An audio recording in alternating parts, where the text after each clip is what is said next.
Baik, untuk gerakan yang pertama yaitu posisikan tubuh dengan posisi duduk.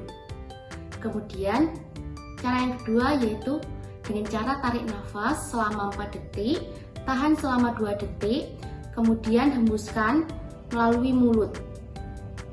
Cara ini dilakukan selama 3 kali.